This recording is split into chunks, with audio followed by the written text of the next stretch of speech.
ನಾನೊಂದು ತಿಂಗಳುಗಳ ಹಿಂದೆ ಶಿಕಾರಿಪುರದಲ್ಲಿದ್ದಾಗ ನನ್ನ ಕಚೇರಿಗೆ ತಾಯಿ ಮತ್ತೆಲ್ಲ ನಮ್ಮ ಸಿಬ್ಬಂದಿಯವರು ಎಲ್ಲರೂ ಕೂಡ ಬಂದಿದ್ರು. ನಾವೆಲ್ಲ ಚಳಿಗಾಲದ ಅಧಿವೇಶನಕ್ಕೆ ನಾವು ಕೂಡ ಬರ್ತಾ ಇದ್ದೇವೆ.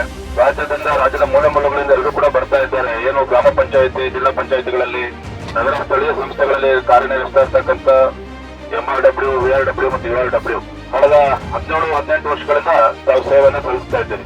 ಮಾತನಾಡ್ತಾ ಹೇಳಿದ್ರು, ಹಿಂದೆ ಬಿಜೆಪಿ ಸರ್ಕಾರ ಇದ್ದಾಗ, ಯಡಿಯೂರಪ್ಪ ಇದ್ದಾಗ 750 ರೂಪಾಯಿಲಿತ್ತು ಗೌರವಧನ, ಅದನ್ನ 8,000 ರೂಪಾಯಿ 9,000 ರೂಪಾಯಿ ಮಾಡಿದ್ರು, ನಮ್ಮ ಉಪಕಾರ ಮಾಡಿದ್ರು ಅಂತ ಹೇಳಿ.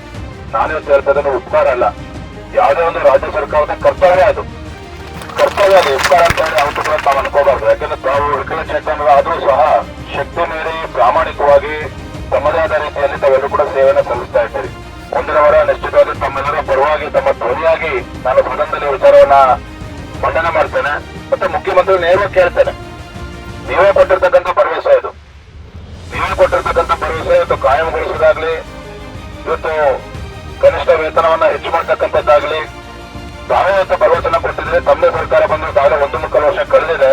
ಆ ಭರವಸೆನ ಈಡೇರಿಸಬೇಕು ಅಂತ ಹೇಳಿ ನಿಮ್ಮ ಪರವಾಗಿ ನಾನು ಸದನದಲ್ಲಿ ಮಾತನಾಡ್ತೇನೆ, ಧ್ವನಿ ಎತ್ತೇನೆ ಅನ್ನೋ ಭರವಸೆ ತಮ್ಮೆಲ್ಲರೂ ಕೂಡ ನಾನು ಕೊಡ್ತಾ ಇದ್ದೇನೆ.